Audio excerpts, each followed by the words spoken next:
Bom dia, irmãos queridos, nesta terça-feira, dia 13 de janeiro.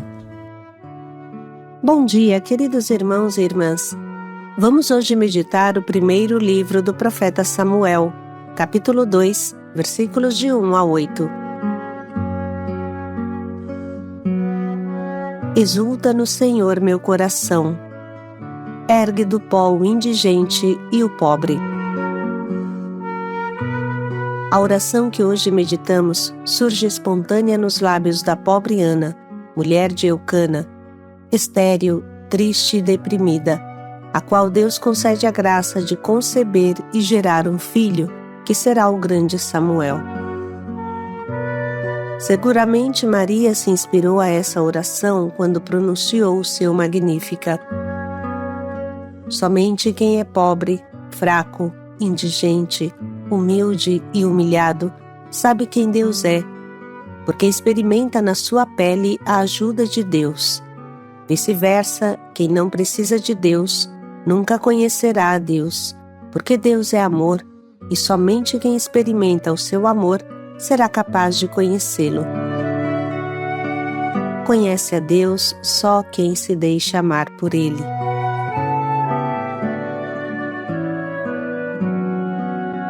Do primeiro livro de Samuel.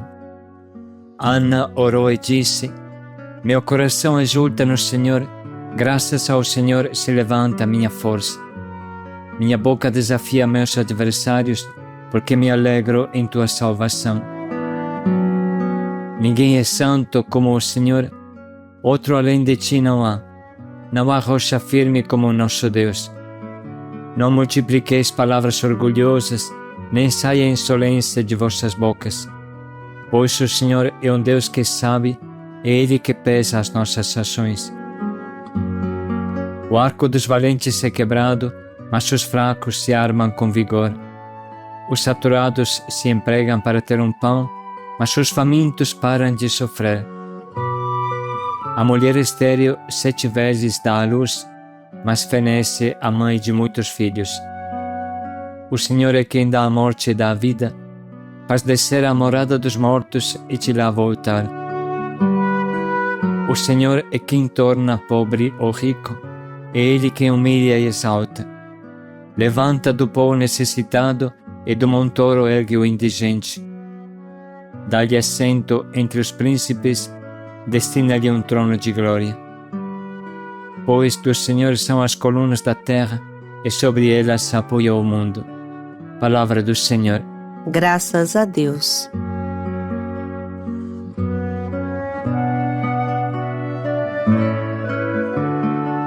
Como falamos na introdução, Maria conhecia, lia, meditava e amava o Antigo Testamento, sobretudo esses trechos, como o que hoje lemos, que prenunciavam grandes missões.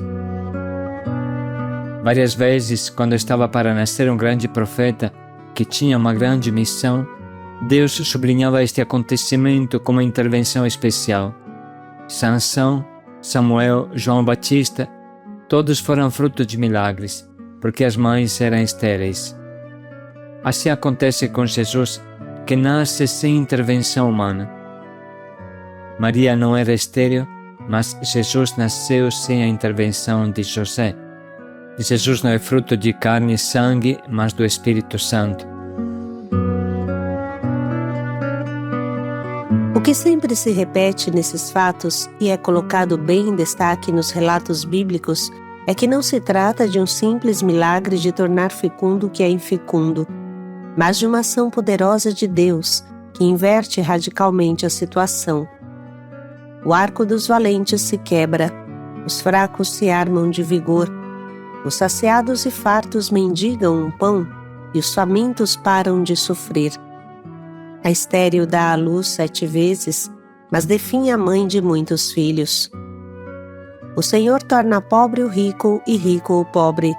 O Senhor humilha e exalta, faz descer aos ínferos e faz voltar. Levanta do pó o necessitado e lhe dá um trono entre os grandes. Escutando estas palavras, parece ouvir o Magnificat de Maria, que certamente ficou inspirada por esse trecho. e parece ouvir também as bem-aventuranças de Jesus. Felizes vós, os pobres, porque serão preenchidos por Deus. Esta é a verdade. Quanto mais pobres, tanto mais Deus pode te preencher. Quanto mais rico e farto, tanto mais Deus tem que te despojar para te ensinar a precisar só dele. Somente os pobres podem estabelecer um verdadeiro relacionamento com Deus. Como tantas vezes sublinhamos, para conhecer a Deus, precisa precisar de Deus.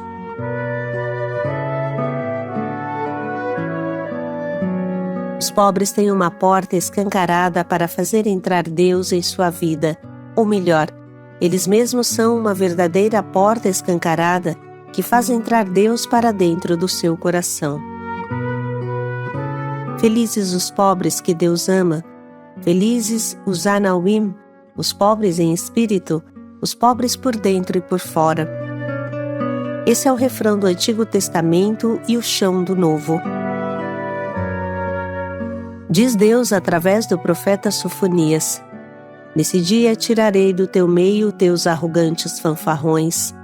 É assim que na minha montanha santa nunca mais estarás te envaidecendo. Em teu meio deixarei apenas um povo humilhado e pobre, um resto de Israel, que buscará apoio no nome do Senhor. Este é o espírito do Natal que vivemos. Este é o motivo principal de Jesus ter nascido em um estábulo e ter passado os seus primeiros instantes de vida em uma manjedoura. E Jesus se mostrou como um Deus pequenino, um Deus que precisa de tudo, um Deus que quer precisar, que não é autossuficiente. E desse modo Ele quer nos encorajar a percorrer o mesmo caminho, não ter vergonha de ser Anawim. Anawim é uma pessoa que não tem mais ninguém por ela a não ser Deus. Os pobres por dentro e por fora são cofres que contêm o amor da Santíssima Trindade. Irmãos, quando contemplamos o mistério da Santíssima Trindade, logo entendemos que o Pai não é Pai sozinho. Não pode ser Pai sozinho, Ele precisa de um Filho. Desde a eternidade é assim. Nunca teve um tempo em que Deus Pai ficou solitário. O Verbo Eterno desde sempre estava junto com Ele, estava perto dele, em relação com Ele, abraçado com Ele. Como São João diz no prólogo do seu Evangelho, no princípio era o Verbo, e o Verbo estava junto de Deus, e o Verbo era Deus.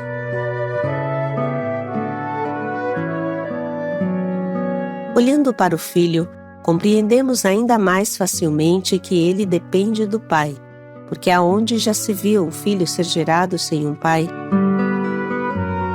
Quando o Verbo se encarna e se torna o Jesus de Belém, totalmente dependente de Maria e José, então aparece claro o estilo de Deus e o grande significado que a dependência, a carência, a pobreza têm para Deus.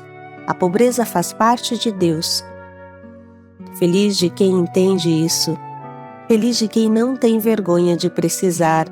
Feliz de quem se esvazia e a tudo renuncia por amor. Feliz de quem procura a santa pobreza de Jesus na gruta de Belém.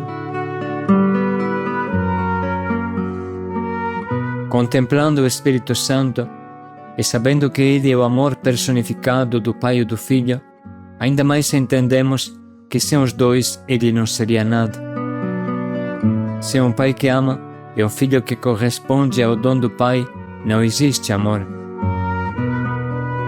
Na Santíssima Trindade, cada um é fonte do outro. Se quisermos ser de Deus, não pode ser diferente para nós. No reino de Deus não haverá espaço para os egoístas, os egocêntricos, os orgulhosos, que não querem depender de ninguém. Quem quer fazer tudo sozinho ficará pela eternidade, igual o diabo, o divisor por excelência, o triste e eterno solitário. Vice-versa, reconhecendo que você precisa, você permite ao outro de entrar em você. Você estabelece relacionamentos trinitários. Diz o ditado, Ninguém é tão pobre que não possa doar algo a alguém, e ninguém é tão rico que não possa receber alguma coisa. O amor pode crescer somente entre duas pessoas que precisam uma da outra, que se ajudam. Quem não quer precisar de ninguém ficará sempre só e triste.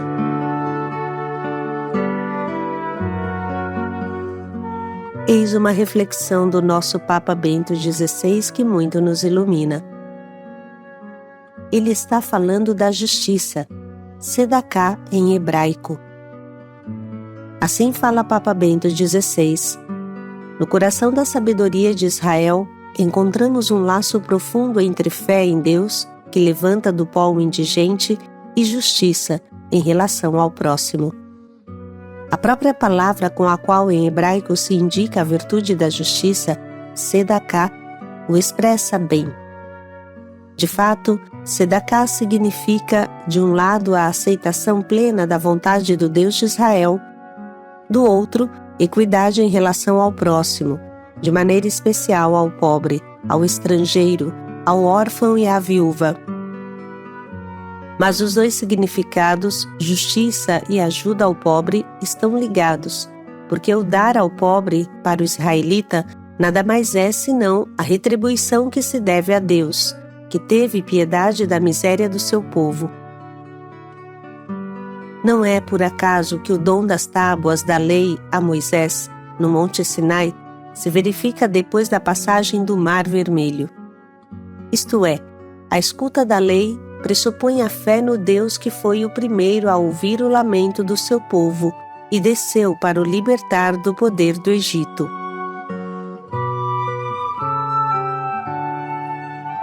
Deus está atento ao grito do pobre. Pede justiça para o pobre. Pede justiça para o estrangeiro. Pede justiça para o escravo. Para entrar na justiça é, portanto, necessário sair daquela ilusão de autossuficiência, daquele estado de profundo fechamento que é a própria origem da injustiça. A justiça do fiel é um relacionamento íntimo e humilde com o seu Deus. Um relacionamento agradecido por Ele nos dar o dom da vida, por Ele nos manter minuto por minuto nesta maravilhosa vida, por Ele nos ajudar, sobretudo nos momentos de maior sufoco e angústia, como fala o Salmo 114, que podemos ler juntos. Eu amo o Senhor porque ouve o grito da minha oração. Inclinou para mim seu ouvido no dia em que eu o invoquei. Prendiam-me cordas da morte, apertavam-me os laços do abismo, invadiam-me angústia e tristeza. Então invoquei ao Senhor. Salva, Senhor, a minha vida. O Senhor é justiça e bondade. O nosso Deus é amor e compaixão. É o Senhor que defende os humildes. Eu estava oprimido e Ele me salvou. Libertou minha vida da morte, enxugou o pranto dos meus olhos, livrou meus pés do laço. Andarei na presença do Senhor, junto a Ele na terra dos vivos. E agora, irmãos, vamos ler novamente o trecho de hoje, para que esta verdade penetre no mais profundo do nosso coração. Ana orou e disse: Meu coração exulta no Senhor, graças ao Senhor se levanta a minha força. Minha boca desafia meus adversários, porque me alegro em tua salvação. Ninguém é santo como o Senhor, outro além de ti não há. Não há rocha firme como o nosso Deus. Não multipliqueis palavras orgulhosas, nem saia insolência de vossas bocas. Pois o Senhor é um Deus que sabe, é Ele que pesa as nossas ações. O arco dos valentes é quebrado, mas os fracos se armam com vigor. Os saturados se empregam para ter um pão, mas os famintos param de sofrer. A mulher estéril 7 vezes dá à luz, mas fenece a mãe de muitos filhos. O Senhor é quem dá a morte e dá a vida, faz descer a morada dos mortos e te lá voltar. O Senhor é quem torna pobre ou rico, é Ele quem humilha e exalta. Levanta do pó o necessitado e do montoro ergue o indigente. Dá-lhe assento entre os príncipes, destina-lhe um trono de glória. Pois do Senhor são as colunas da terra, e sobre elas se apoia o mundo. Vamos dedicar um minuto para nos concentrar nesse trecho e anotar as frases que mais nos provocam e nos questionam.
Estamos agora prontos para escolher o nosso propósito, que nos ajude a sermos humildes, pobres, sedentos de Deus, amantes da santa pobreza da Gruta de Belém.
Vamos refletir mais um pouco em como podemos colocar em prática esse nosso propósito.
Ninguém é tão pobre que não tenha nada para dar.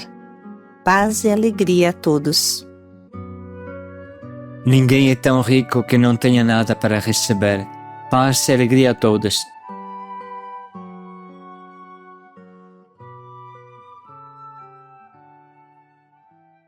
A minha alma se alegra no meu Deus, a minha alma se alegra, a minha alma se alegra no meu Deus, a minha alma se alegra.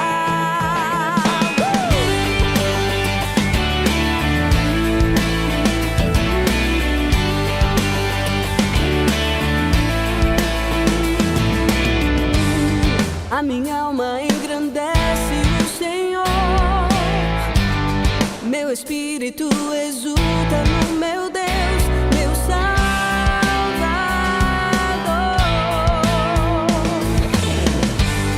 Ele viu, Maria, tua pequenez, te escolheu para ser mãe do meu Senhor. Contigo eu vou cantar.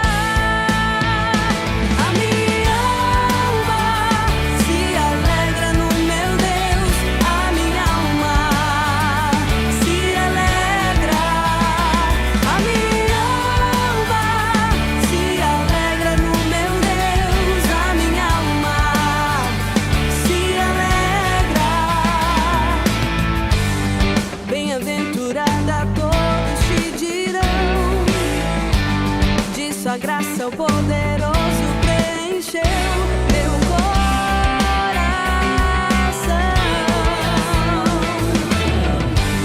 Maravilhas fez conosco o Senhor, alcançou-me